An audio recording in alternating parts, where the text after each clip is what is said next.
Good morning. Happy Halloween for those of you that celebrate. And welcome to Targeted Case Management Training. My name's Aubrey Frost. I'm the Case Management Innovation and Best Practices Policy Advisor for the Case Management and Program Quality Division at HCPUF. As a reminder, this is an interactive training, so please have your cell phone handy. We'll be doing some trainings throughout today's session, and we'll give everybody just a couple more minutes to log in, maybe one more minute. Good morning, Julie. I'm glad you're here.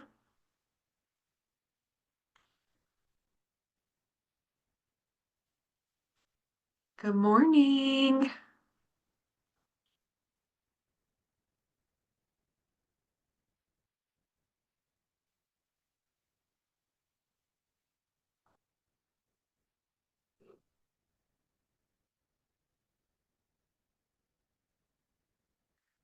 Good morning. Lots of good morning chats.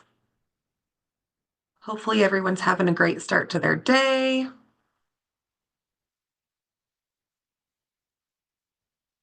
All right, it's 11:05, so we're going to go ahead and get started, and people can just kind of trickle in.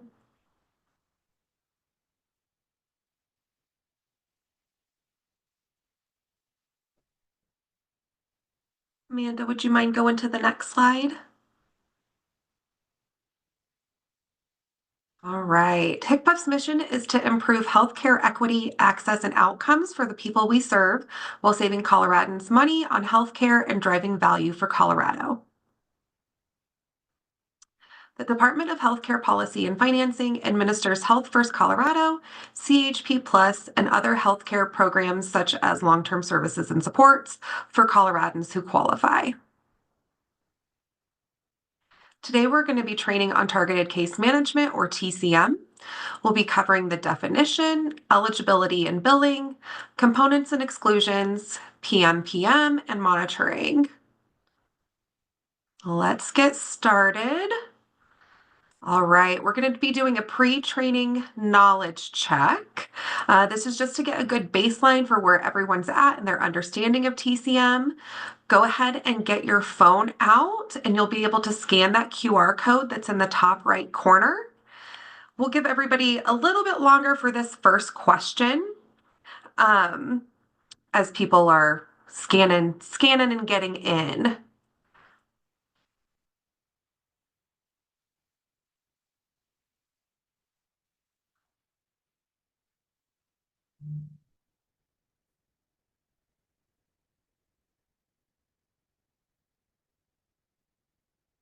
All right, good job. I see that number going up, so great job. We'll just give a couple extra seconds here. This is just going to be, like I said, quick, good little baseline to kind of see kind of check yourself, see what your knowledge is, and kind of where you may need to lean in or ask questions.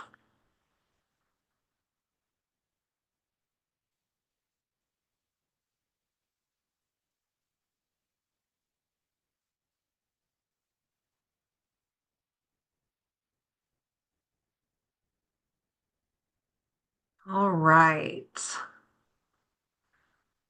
Let's go ahead. So to receive targeted case management, members must have active Medicaid and be enrolled in home and community-based services. All right, next question.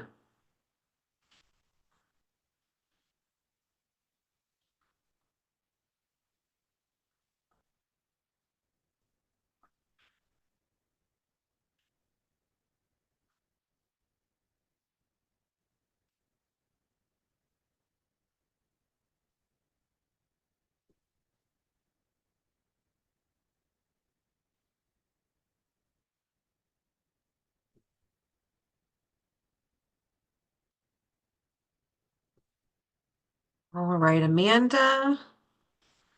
Let's see where we're at. TCM consists of per member per month and monitoring. Good job.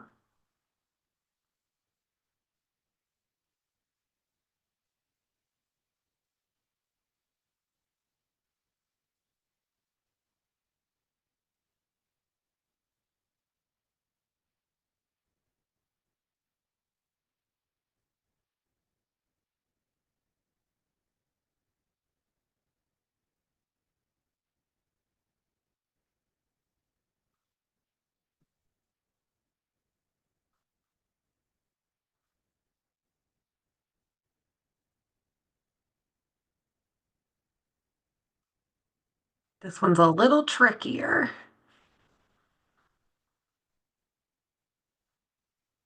All right, Amanda.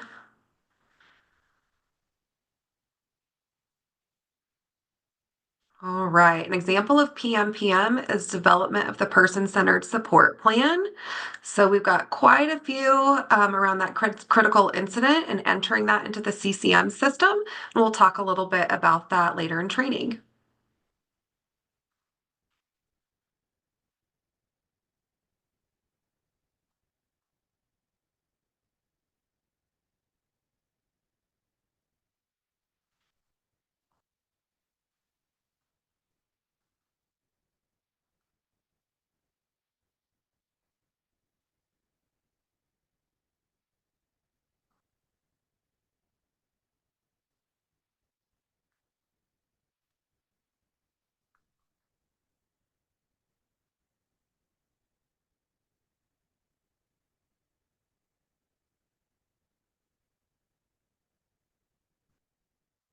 We'll wait till we're about up to that 90-ish mark.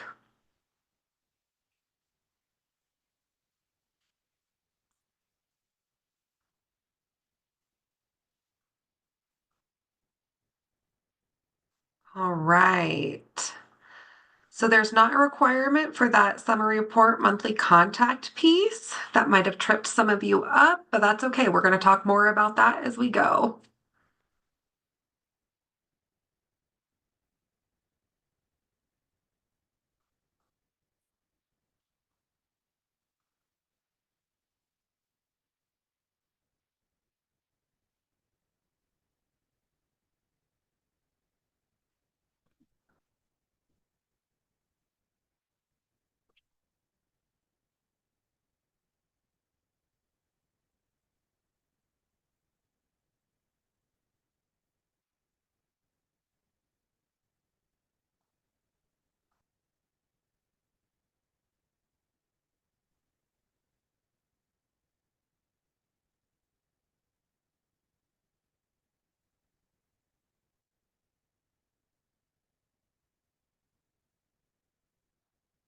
Right, good job on this one. Monitorings in person, over the phone, or virtual meeting platform 4 times a year.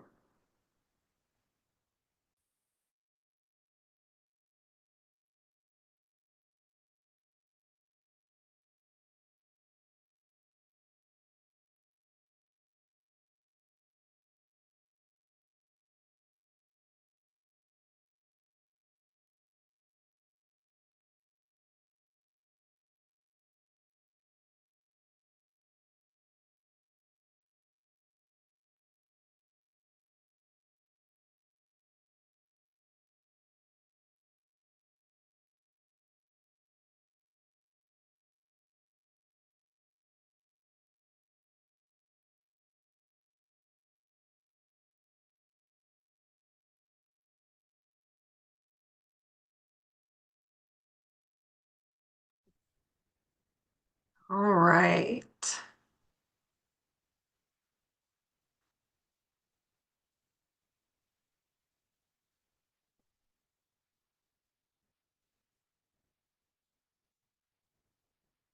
Good job, guys.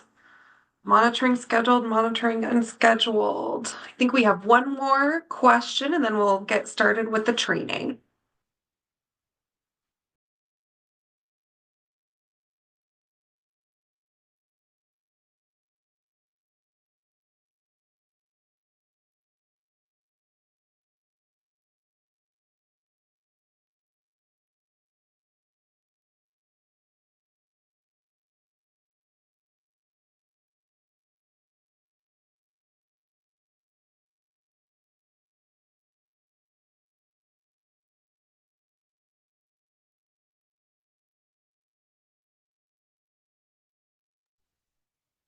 All right. TCM documentation. Oh, I see. I see there's a big difference here, and we'll talk more about that. Good job on the knowledge check. If there's anything that you got incorrectly, just keep that in mind as we go through training, and feel free to ask questions. We're going to pause throughout training today. So if you need any clarification, just let me know. All right, next slide, Amanda. All right, so what really is TCM? TCM is the coordination and planning services provided with or on behalf of an individual member. TCM consists of facilitating enrollment, locating, coordinating, and monitoring LTSS, and coordinating with other non-waiver funded services to ensure non-duplication of services and monitoring provision of services.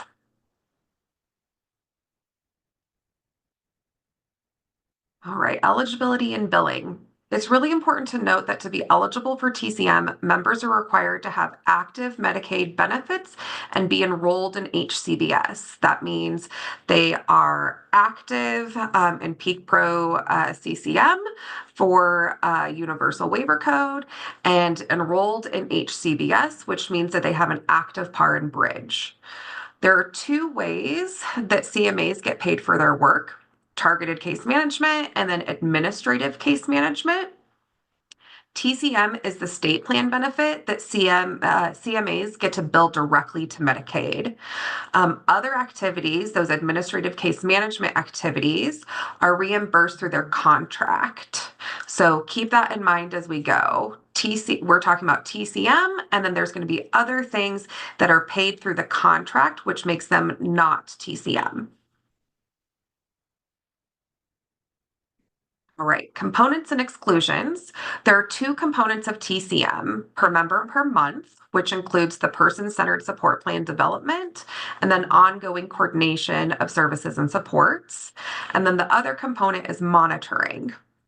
CMAs cannot bill for TCM for individuals who are not eligible for Medicaid, for individuals enrolled in other LTSS programs outside of HCBS, like state general funds, and then for HCBS members that reside in a Class 1 nursing facility or in an ICF, or that administrative case management activities, which are billed through the contract.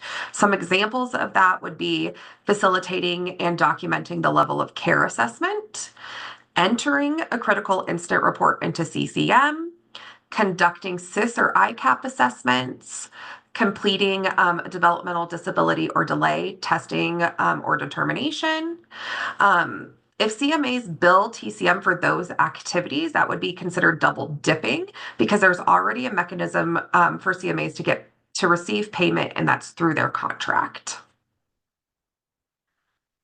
So we're going to stop here for a second. Are there any questions so far?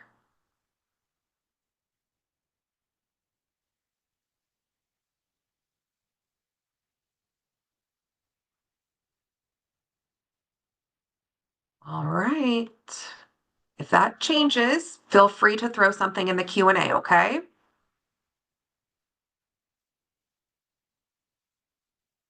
All right. So the first component of PMPM is that person-centered support plan development. The PCSP is separate from the level of care 100.2. The 100.2 is not TCM because it's billed directly through the contract.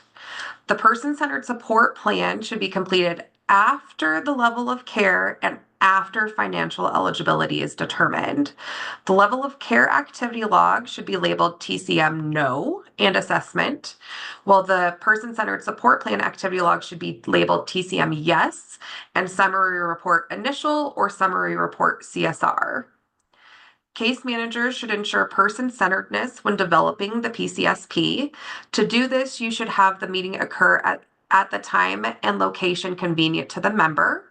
Have the meeting be led by the member as much as possible, and then include goals, needs, and preferences of the member. As you know, the person-centered support plan addresses member goals, functional needs, preferences, and services. Development of the PCSP should also include case managers providing information for members to make informed decisions regarding available services, including service delivery models like participant direction and family caregiver options.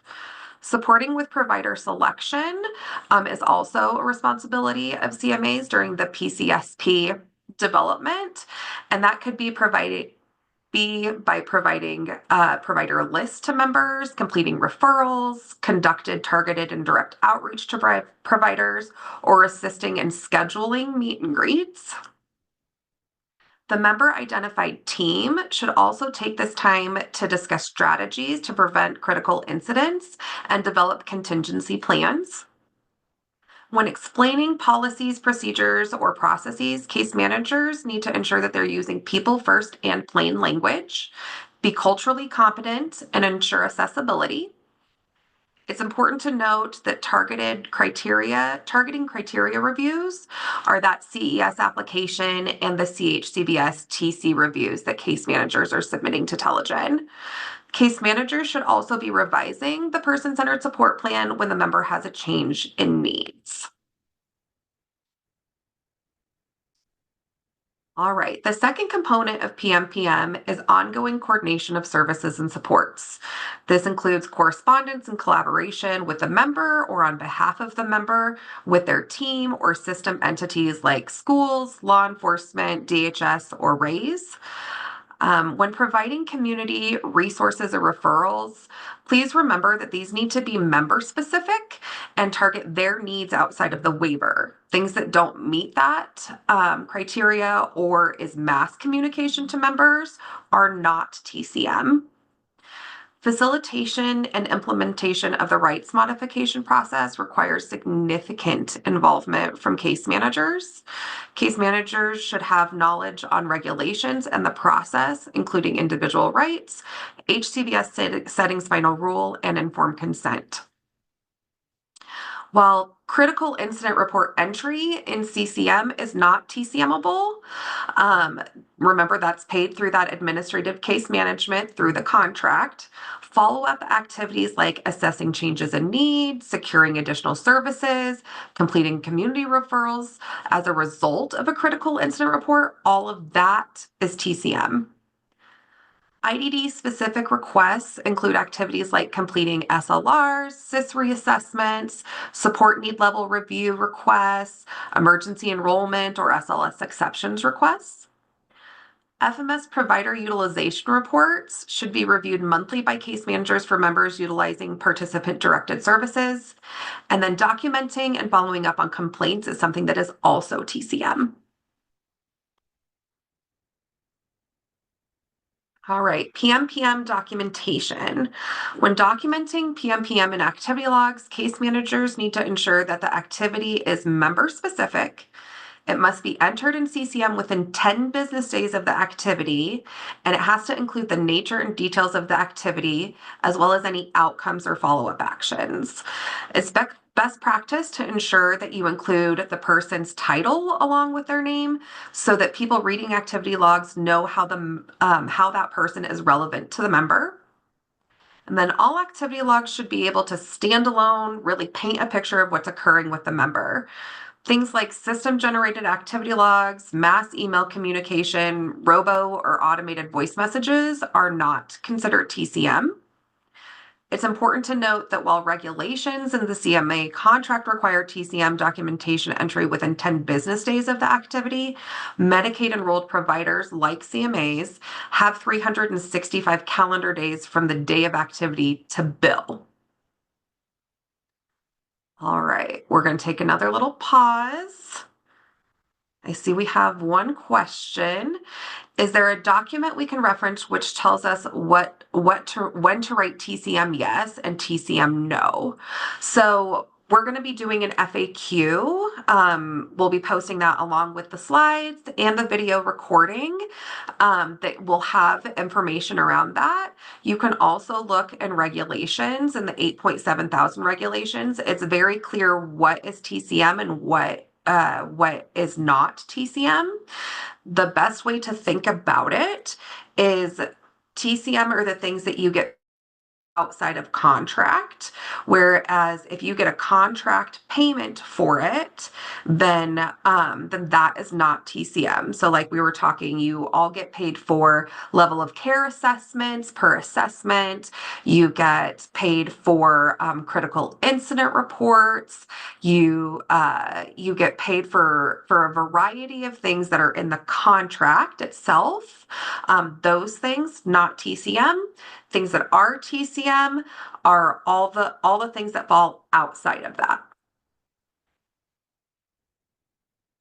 Do we have any other questions? Alicia, hi.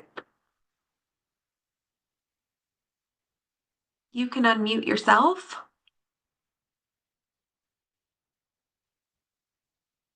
Or did you accidentally raise Alicia?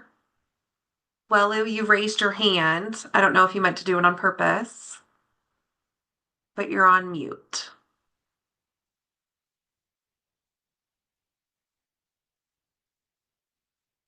Oh, Alicia, you're off mute now,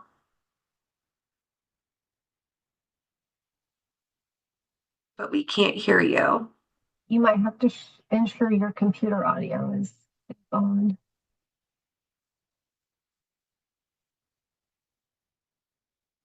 Alicia, while you're figuring out your audio, I'm gonna switch over to Jasmine real quick. Jasmine, go ahead and unmute yourself. Sorry, I didn't have a question. Not a problem. All right. Ryan asked in the chat, will there be a job aid for CCM on TCM or add this info into the activity log aid? I'll circle with Lydia, who supports with those job aids, and review that job aid and see if and what needs to be added. Oh, and Alicia says tried to unmute to say that, but it won't work. So yes, I can follow up on that piece. No guarantees, but I will follow up. Do we have any other questions right now?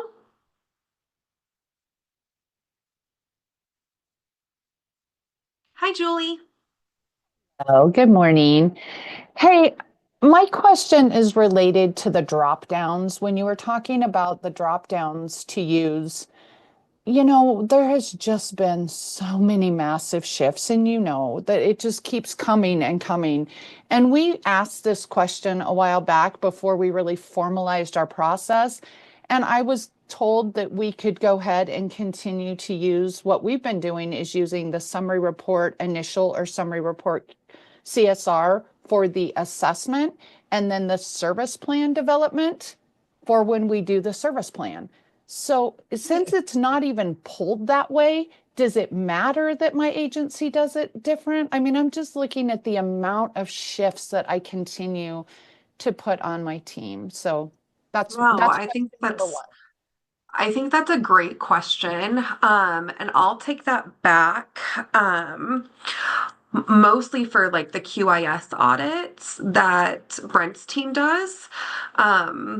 Those are what they're looking at. I know that like not necessarily for billing, like in the billing Right. manual, but more so for when they're auditing. And so I'll circle with that team, and see if that's something that is like a hard and fast, we need it to be this way for auditing purposes, or if that's something that kind of can be more like at the CMA's discretion.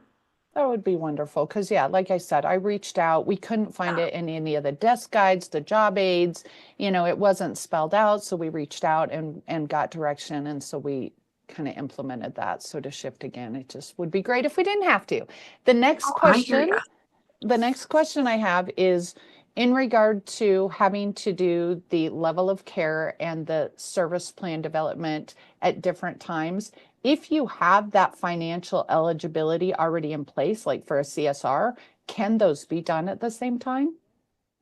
Oh, that's actually somebody asked that on in Monday's training, and that's something that I am circling on. Like, is there a way that we could avoid having them separate? Based more so on like, yeah, if they're already financially eligible. So this would be specific to the CSR, like you said. And like if their redetermination, depending on where their redetermination date falls, because obviously we know that those don't align with cert spans very often. So that is something on my list that I'm following up with our leadership on, and that will for sure make it into the FAQ. Perfect. Thanks so much. Of course. All right, I'm not seeing any other. Oh, nope, Kelly.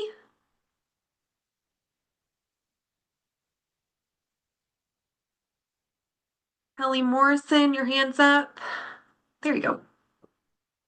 Hi. Sorry about that. I'm not sure No, why my hand was up. that's okay. Not a problem.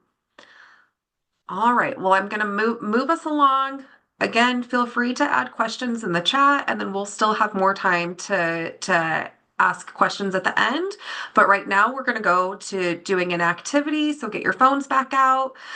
It should just start from where you left off. If you closed it, you can just rescan the QR code. This one's fun. So marking all the things that are TCM, make someone eligible for TCM or is a PMPM activity.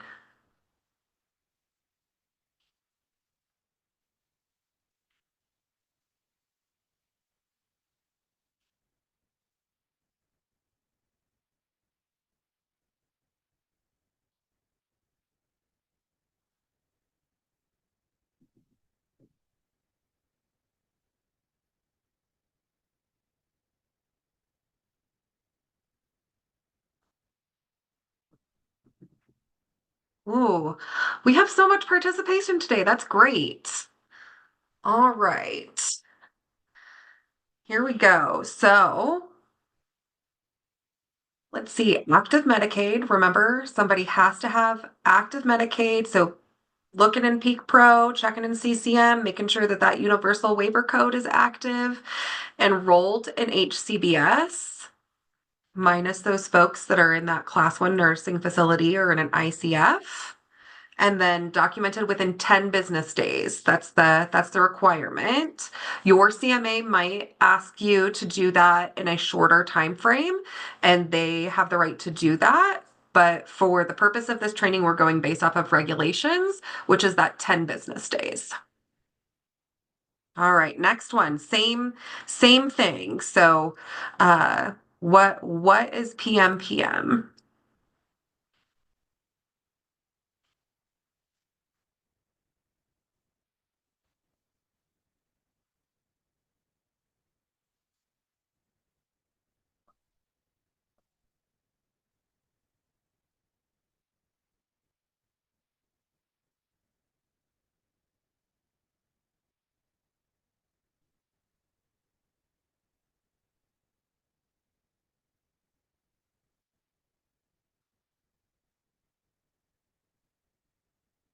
All right.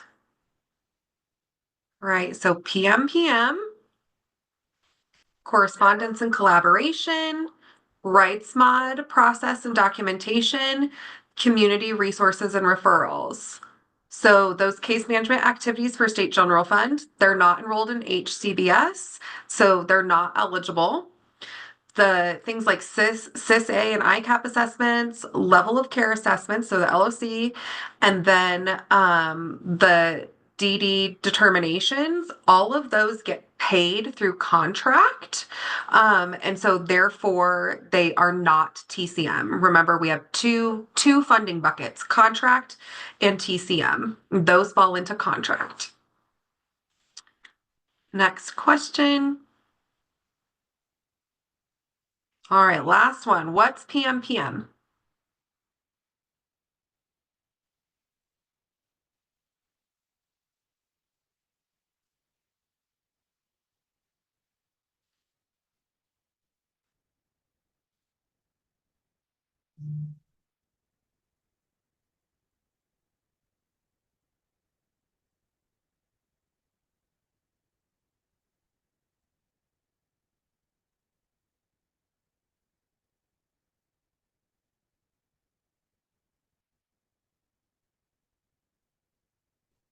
All right, Amanda, let's see. All right, great job. So critical incident report follow-up activities, right? So not entering it into the CCM, right? Not going to the critical incident screen and entering in all of the information because that's paid through contract. But anything in activity logs, any sort of follow-up that you're doing, that's going to be those follow-up activities that are TCM. IDD specific requests. Remember, we talked about the SLR, SIS reassessments, support level need reviews, emergency enrollment requests, FMS provider utilization reports. Those are also reviewing those and connecting with the member on their utilization. That's TCM, and then following up on any sort of complaints, also TCM. So mass email communication is not member specific, right? So TCM has to be member specific. Automated or robocalls, again, not member specific, so doesn't meet criteria. Critical incident report data entry. Remember the data piece where they're entering just the information directly from that critical incident into the CCM. That's paid through contract. And then things like updating internal data, like CMA databases, so not CCM, not Bridge, that would also not be considered TCM. All right, great job.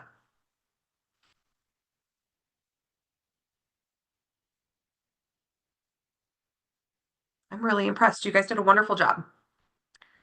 All right, so the other component of TCM is monitoring. So the two main aspects of monitoring is that comprehensive review and then engagement and observation with the member. Monitoring should be conducted directly with the member, parent of a minor, or legally authorized representative. Monitoring contacts are required to be completed 4 times a year based on the member's certification period start and end dates. At least one monitoring must be conducted in person in the member's residence, and then the remaining 3 must be conducted in person, by phone, or through virtual meeting platform based on the member's preference. Remember that bidirectional communication in the form of letters, emails, or voicemails do not meet the requirements of monitoring, even if it's at the request of the member. Case managers should complete all of the activities listed on this slide for each monitoring contact. When you're reviewing the level of care and person-centered support plan, this should be conducted with the member. Case managers should complete unscheduled level of care reviews if the member's change in condition can reasonably result in a change in the LOC or targeting criteria eligibility. If there are changes in needs and or the member's needs are not being met, the case managers should be discussing service options, provider changes, community resources, etc. Services should be delivered as outlined in the person-centered support plan and in the PAR. If there's under or overutilization, case managers should discuss why this may be with the member and complete revisions as necessary. Planned fluctuations like school breaks or vacations that result in under or overutilization don't require a revision. Case managers should ensure rights modifications are being implemented as outlined in the informed consent. Case managers should be discussing any significant incidences not already discussed and also look for patterns and frequent incidences over the quarter. This should be discussed with the member and possible services and or supports that are needed to address while they're having these incidents. Member satisfaction includes evaluating and discussing if services are promoting self-determination, self-representation, and self-advocacy, as well as if service delivery is person-centered. Case managers must take action to resolve any risks identified during the monitoring. This can include discussing possible changes in and or additional services and supports, providing community resources, reporting to law enforcement and or CPS and APS, following up with the team when a member's rights are not being respected. If case managers are really unsure if something is a risk or if you're having that like off gut feeling about something, discuss that with your supervisor for next steps. It's really important to listen to yourself and ask questions. In addition to these requirements, it's also best practice for CMs to capture any sort of like upcoming changes or transitions that might affect the member, such as moving or surgeries. And then some additional reminders, case managers should be contacting providers at least every 6 months. And then CMAs cannot bill the same activity as both PMPM, and monitoring. This would be considered double dipping. And so in months when someone has a monitoring due, you need to be making sure that you're doing a monitoring and a PMPM. The PMPM could be something as easy as reminding the member that they have a monitoring coming up. Next slide, please. All right, monitoring documentation. So we should only be using monitoring scheduled or monitoring unscheduled. Those are the only type of contacts, and they need to be used for the actual monitoring activity. Case managers should not be using this when scheduling, completing follow-up, any of those pieces. It's just for the actual monitoring itself. The scheduled piece is you've talked to the member, you guys have a plan in place, and you're like, all right, I showed up at the time we scheduled. Whereas unscheduled would be like you're talking to a member on the phone and you're like, hey, while I have you, why don't we complete your monitoring? That would be what you use unscheduled for. The meeting preference needs to be either in person, telephone, or virtual. And the narrative should include the member's meeting preference and a summary of the level of care and person-centered support plan review, incident report trends or significant incidents, service utilization, member satisfaction, health, safety, and welfare, and then any case manager follow-up actions. Activity logs missing any of this information can result in the CMA not being paid for the work that you're doing. So it's really important to make sure that you're capturing all of that information.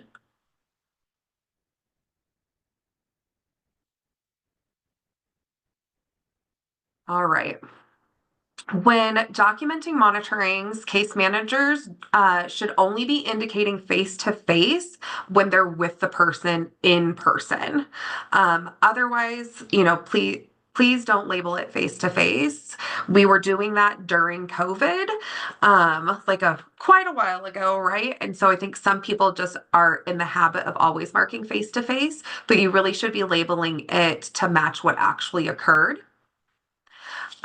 With CMRD, you also no longer need to complete travel activity logs. That was something that we previously did. You no longer have to do that. And then again, monitorings, just like PMPM, need to be documented in CCM within 10 business days of the activity. And again, case management agencies, because it's TCM, and it's considered a state Medicaid, a state plan benefit, and CMAs are Medicaid providers in that instance, they have that 365 days to bill. All right, we're going to pause again. Any questions on what we just went over? All right. Christina asks, if we do a critical incident report, should we make a separate log note that says TCM no, stating that we did the SIR? No, you don't need to do that. You don't need to enter an activity log for entering the SIR. Just entering the SIR is what you would get paid for. And then you would need to, any sort of follow-up activities is what you would document in activity logs. So things like following up with the member after a hospitalization, seeing how they're doing, what happened, are there any additional services that you need during this time? Those kinds of things, that's going to be the follow-up. That's going to be TCM, yes, activity log. Otherwise, you're just you're entering your critical incident report into CCM, into the critical incident report screen. You're getting paid for that through contract. Does that make sense, Christina?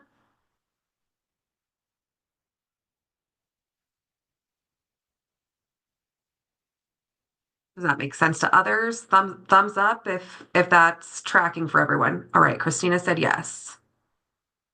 All right. Okay, Sheila, could you please restate the information about billing when PMPM and monitoring occur in the same month? Can you bill for a PMPM and a monitoring that occur at separate times but within the same month? Yes, that's the expectation. So when a monitoring is due, if it's the month that someone is having a monitoring, two separate log notes, right? Two separate things need to happen. The monitoring and then PMPM. So you need to have both to meet all the criteria for that month for that member. So you would enter your PMPM could, again, like I said, be something super simple, like just reminding them that they have a monitoring, and that would be your PMPM activity log. And then you would have another activity log for when you actually conduct the monitoring, but you can't count the monitoring as PMPM because then you would be getting double payment for something and it's considered double dipping. Let's see. Shelly said, we always enter in an activity log saying we did the critical incident, especially because of issues with CCM. That's totally fine. It just can't be TCM. So it would be TCM no that you entered it into the system. Megan, can PMPM and scheduling the monitoring, can PMPM be scheduling the monitoring during that month? 100%. 100%. Absolutely. Ryan, just to be clear, the monitorings are entered as TCM and CCM. Correct. So monitoring and PMPM are what you should be marking as TCM in your activity logs. All right, Devon, what do you classify entering the 100.2 under in CCM? So that is, you get a contract payment for that. So it is not TCM. Level of care, not TCM. You receive a separate payment through your CMA contract for each level of care assessment.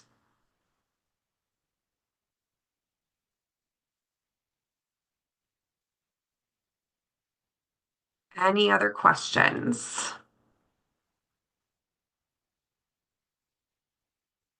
Okay, we're going to do another activity. Grab your phone out.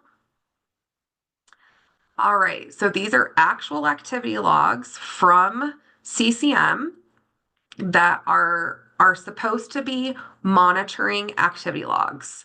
I want you to review them and then click on any sort of space that you feel like this isn't labeled correctly, it's missing information, those types of things. And then we'll go over each activity log and talk about how it doesn't meet the definition of monitoring.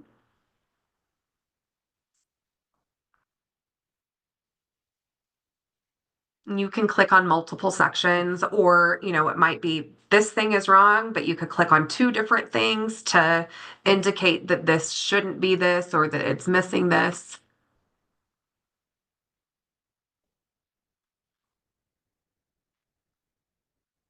We did get a number of questions that came in again, Aubrey.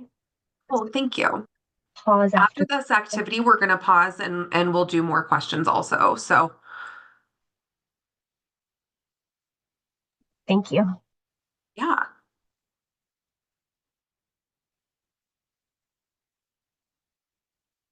All right. So let's take a look at this one.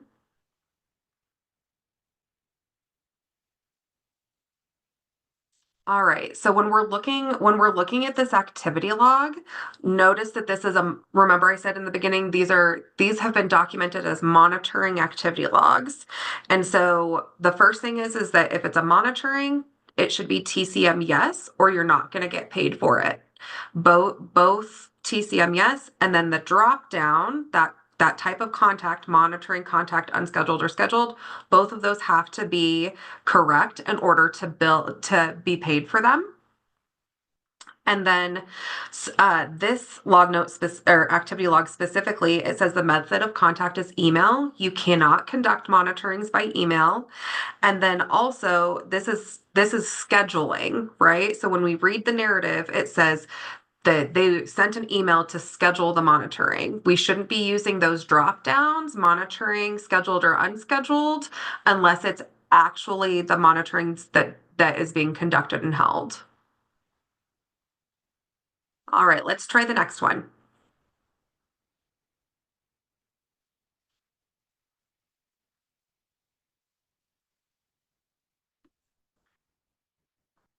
Remember that there's multiple options that you can click on, but it's really getting to understand why this doesn't meet criteria.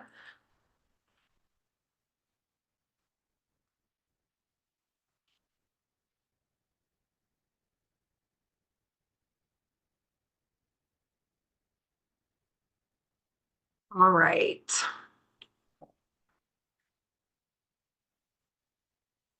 Will you do the regions for us? Yeah. Okay, so when we're looking at this log note, method of contact is email. Again, cannot do monitorings via email. And so the type of contact shouldn't be monitoring. And then if this was a monitoring, if say this was done by the phone, we're also missing aspects that are required in the narrative. All right, let's do one more of these. It's already 11:50. I want to make sure we get everybody out on time. So we'll do one more.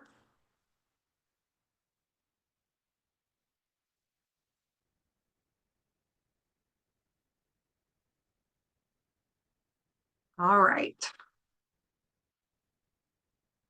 Okay, so when we're looking at this one, dead giveaways that the program says state SLS.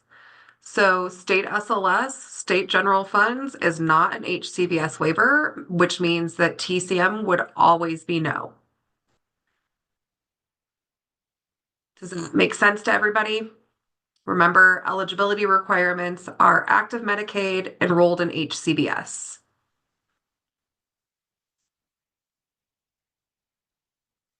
Great. Amanda, I think we should maybe skip the last activity and we'll just wrap up with some additional questions.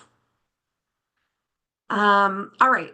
We've got some questions that came through. We'll answer those. Also, feel free to raise your hand and we'll get to you that way also. So Shelley asked, can contacting the provider regarding services count as PMPM? Yep, that would count. Is a non-TCM entry done in CCM that 100.2 was completed? Yes, you should be doing an activity log for all activities that you're doing for members, but it would be TCM no and assessment. Julie, I promise I'm going to follow up though, so don't hear that and be like, wait.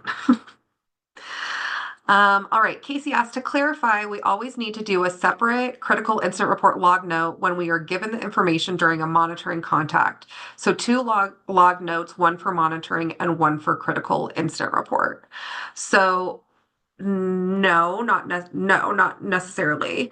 So when you're doing a monitoring, if someone tells you, hey, this happened, and you need to do a critical incident report, you can capture that information in the monitoring. You don't need to you would not do a separate log note of the critical incident report and mark it as TCM. What you would do is you would enter the critical incident report into the CCM SIRS screen. Does that make sense, Casey?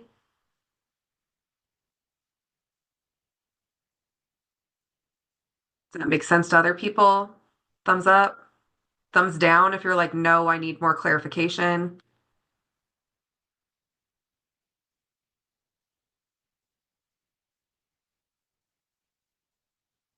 Thumbs up. Okay, I'll take it. All right, let's see. Oh, June. Hi, June. Hi. Says, wait, I thought the monitoring couldn't be counted as the PMPM. I also thought the PMPM can't be completed on the same day as the monitoring. Correct. So if you have a month where someone's monitoring is due, you need to have two log notes, one for the monitoring and one for PMPM. You can't just count monitoring as PMPM. It's considered double dipping.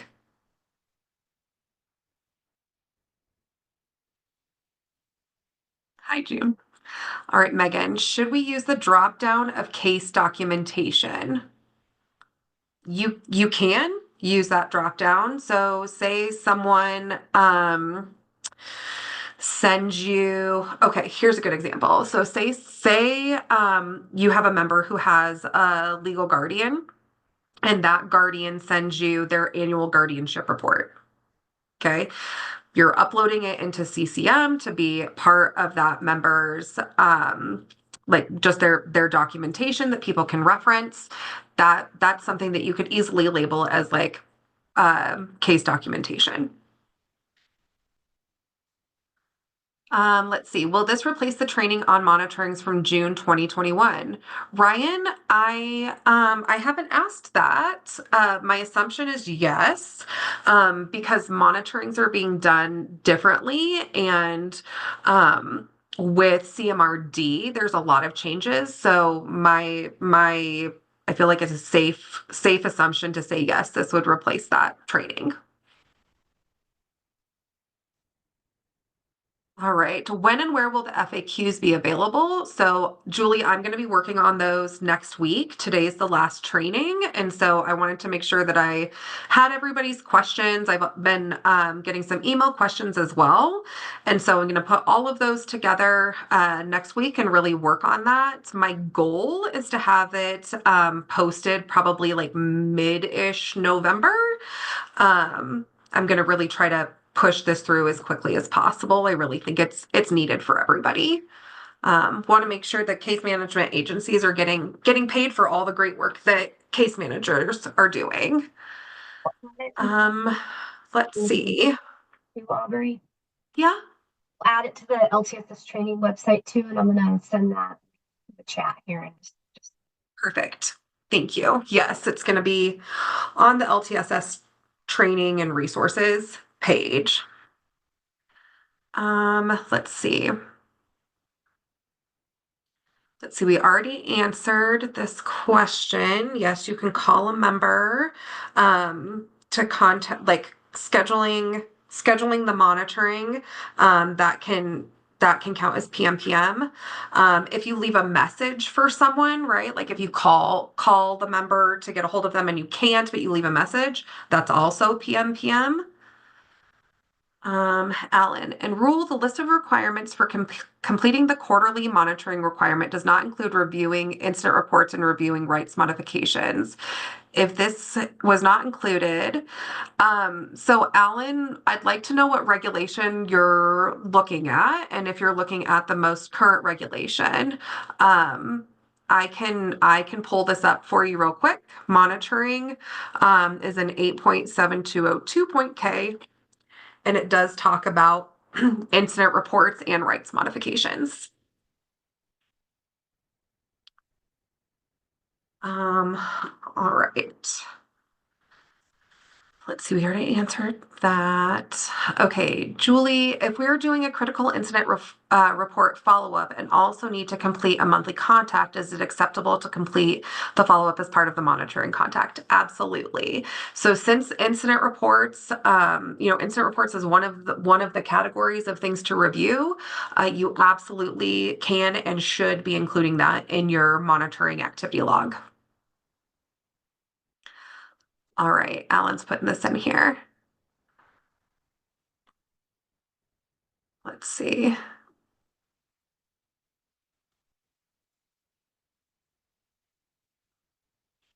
Alan, I will find the regulation and put it in the FAQ. How do I come off mute? There in the bottom left corner, there's like an audio button. You should be able to come off Oh, mute that way. there we go. Can you hear me okay? Yep. Oh, yeah. So the question is, so in the monitoring rules, you've got a 8.7202.k.2, and then there's a list of kind of like general monitoring activities. And then below that, B is about 6-month reviews, and C is about quarterly monitoring contacts specifically. So it's under A, as kind of general activities where the reviewing rights modifications is, along with contacting provider agency staff about service provision, which is typically something we do every 6 months. So there's just it's feeling a little like that list is being mixed with C. Yeah, that's C I'm trying to address. That's fair feedback, and I'm happy to take that back. Um, I'm And happy that to take may it back just be, and talk to leadership about it. yeah, and I that may just understand what be you're saying as far as defining, it not being in the like quarterly section. right. And maybe that's just defining like point Yeah. three, where it says include service provision and self-determination, maybe rights modification fits in there. It's just that it's more clear up top, but that's all. Oh, I think that that's fair feedback. Absolutely. So I'll talk to them about that, and then we can also, if they're I think it's fair to be like, hey, this piece is unclear that it's required for quarterly monitorings and not just monitoring in general. Um, and we can talk about maybe like rule promulgation to make that a little bit more clear Yeah, if and we've been that's basing our log notes on C, so we've been following that rule. Specifically, like you have to hit all these points. And yep, so that was the concern about that list above. totally makes sense. Totally fair feedback. Okay, and we are at 12:01. Just a quick time check. Up to you, Aubrey, if you wanted to hang on for a little bit more questions, but we have started having some people drop off, and so I wanted to give you the chance. It's totally fine. I'll answer Georgia's question, and then any more that are in the chat, I'll make sure that we address in the FAQ. Thank you guys for coming. Feel free to hop off if you need to. And then Georgia, if you want to unmute, it's so good to talk to you.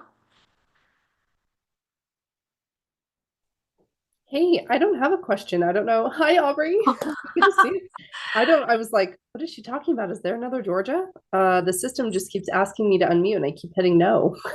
Oh, random. Okay. Well, I'm not sure how your hand got up, but thanks for stopping by. Good to chat with you. You too. Good to see you. All right. Everybody have a great day. Happy Halloween. Hi, Aubrey. Bye.